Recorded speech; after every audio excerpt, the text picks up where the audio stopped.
ఆకులాలమై అన్నాడు. ఆ సన్యాస రూపంలో ఉన్న శ్రీ మహావిష్ణువు తథాస్తు అన్నాడు. అప్పటిదాకా రణమూడంతో బరువుగా ఉన్న పడవలు కాస్త ఎప్పుడైతే స్వామివారు తథాస్తన్నారో నిజంగానే ఆకులు అల్మలుగా మారి తేళ్లు మొదలు పెట్టాడా. ఈ మామగారికి ఏమిటా ఇప్పటిదాకా బరువుగా ఉన్న పడవ కాస్త తేలిగ్గా తెలుస్తుంది, మూటలన్నీ కూడా తెలిసి చూశారడా. అవన్నీ కూడా నిజంగా ఆకులు అల్మలుగానే మారిపోయాడు. అక్కడికక్కడే మూర్చిపోయారట. ఇక మామూలు ఇద్దరు కూడా కొద్దిసేపటికి తేలుకొని ఆ అల్లుడు గారు చెప్పారట, వచ్చిన సన్యాసం మనం ఎంతో హేళనగా ప్రవర్తించాము, మన ధనమూటలని కూడా మనకి తిరిగి రకాలని ఆయనే శరణపదాలు శాంతించి ఆనాడు ఆ చంద్రకేతు మహారాజు గారి కళలో స్వప్నంలో కనబడి చెప్తారట, ఓయి రాజా నీ యొక్క రాజ్యంలో ఇద్దరు వైశ్య కుమారులు అన్యం పుణ్యం తెలియక బంధించారు, వాళ్ళు నిరపరాధులు, వాళ్ళకి వెంటనే విడిచిపెట్టని చెప్పడంతో ఆ రాజుగారు మరుసటి రోజు ఉదయాన్నే సభను పేర్చి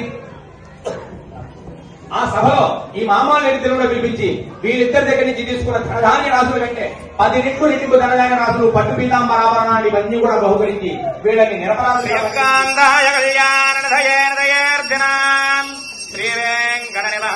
శ్రీనివాసాయ మంగళం. లక్ష్మీ సవిప్రమాలో శుభ్రో విభ్రమచక్షుషే చక్షుషే సర్వలోకానాం వెంకటేశాయ మంగళం. శ్రీవేంకటాద్రిశృంగాగ్రమంగళావరణాంగరయే మంగళానాం నివాసాయ శ్రీనివాసాయ మంగళం. ఆనంద మంగళ కర్పూర నిరాజన వృందాజన సమర్పయామి. జయ బలో రమాసమేత సత్యనారాయణ స్వామికి. శ్రీమద్రమారమణ గోవింద.